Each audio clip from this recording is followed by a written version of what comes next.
Assalamualaikum warahmatullahi wabarakatuh.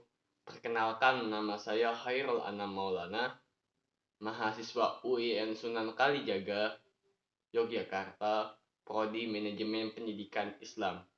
Video ini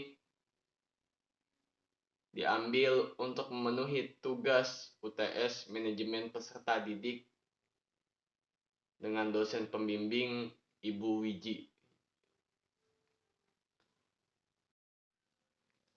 Konsep dasar peserta didik.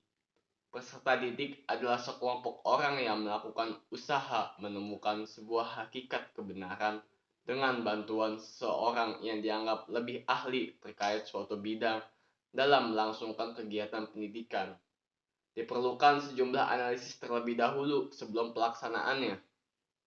Analisisnya meliputi minat dan bakat peserta didik, hambatan-hambatan yang dimiliki peserta didik, hingga kemampuan dan kreativitas pendidik untuk mendidik para peserta didiknya dengan tepat. Adapun analisis dilakukan agar proses kegiatan pendidikan berlangsung sesuai yang diharapkan. Keterampilan peserta didik abad 21, yaitu ada 4. Yang pertama, critical thinking, communication, collaboration, dan creative thinking. Manajemen peserta didik didefinisikan sebagai serangkaian proses manajemen yang diterapkan pada peserta didik, mulai dari peserta didik tersebut masuk sekolah hingga lulus agar tujuan yang telah ditetapkan tercapai.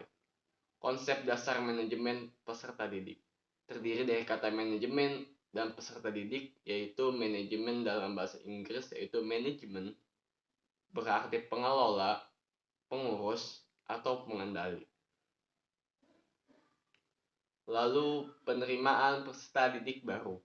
Penerimaan peserta didik baru adalah suatu proses pencarian atau penarikan pada calon pelamar yang mempunyai potensi atau kualitas untuk dijadikan input sekolah dengan melihat potensi yang dimiliki melalui proses yang telah dirancang oleh sebuah lembaga atau institusi pendidikan. Orientasi dan pengelompokan peserta didik. Orientasi peserta didik dapat diartikan upaya peserta didik untuk memahami lingkungan atau keadaan baru di sekitarnya.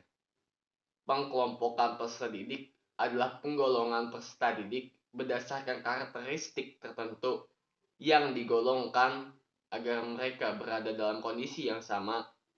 Adapun kondisi yang sama ini agar memudahkan pemberian layanan yang sama, atau hal ini bisa disebut pengklasifikasian.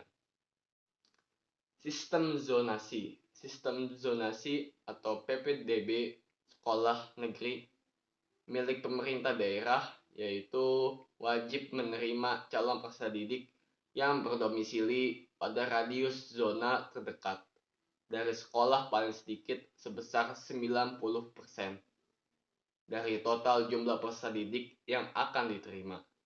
Lalu radius zona terdekat yang ditetapkan pemerintah daerah sesuai dengan nama anak usia sekolah di daerah tersebut dan daya tampung rombongan belajar di setiap sekolah. Namun demikian, sekolah dapat menerima peserta didik baru di luar zona terdekat karena alasan prestasi paling tinggi sebanyak 5% dan paling banyak 5% lagi karena alasan khusus.